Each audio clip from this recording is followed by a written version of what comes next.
ദൈവികവും ആത്മീയവുമായ ഈ ബലിയെ നോക്കിക്കൊണ്ട് ആത്മീയ സന്തോഷത്തോടുകൂടെ ഞങ്ങൾ ആഹ്ലാദപൂർവ്വം സമ്മതിച്ചു പറയുന്നു.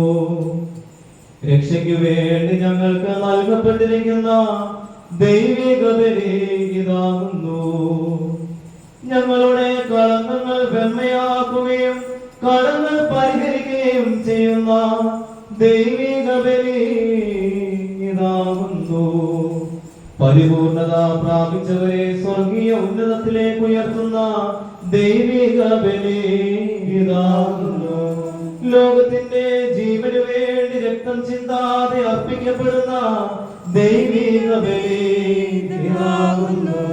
ഹാബേൽ തന്റെ അംഗീകൃത ബലിയാൽ ഏതൊരു നിഷ്കളങ്ക ബലിയെ സൂചിപ്പിച്ചുവോ ആ ദൈവിക ബലി ഇതാകുന്നു.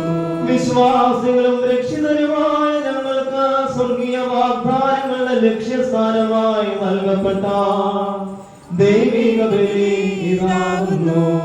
ഞങ്ങളുടെ ആത്മാക്കൾക്കും ശരീരങ്ങൾക്കും രക്ഷയുടെ ആയുധമായി നൽകപ്പെട്ട ദൈവിക ബലി ഇതാകുന്നു. പാപികളുടെ കടങ്ങളും പാപങ്ങളും തന്മൂലം പരിഹരിക്കപ്പെട്ട് ക്ഷമിക്കപ്പെടുന്ന ദൈവിക ബലി ഇതാകുന്നു.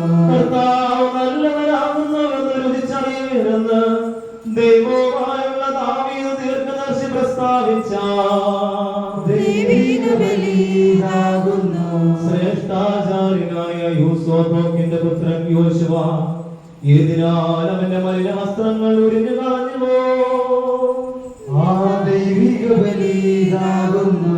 യെശയ്യാ ദീർഘദർശിക്ക് ഒരു മുൻകരുതലായി അഗ്നികൊളിനാൽ നൽകപ്പെട്ട ദൈവിക ബലി ഇതാകുന്നു. കുറ്റമില്ലാത്ത അതിശ്രേഷ്ഠാചാര്യനായ മൽക്കിസദേക്ക് സമർപ്പിച്ച അപ്പവും വീഞ്ഞും ഏതിനെ മുൻകൂട്ടി സൂചിപ്പിച്ചുവോ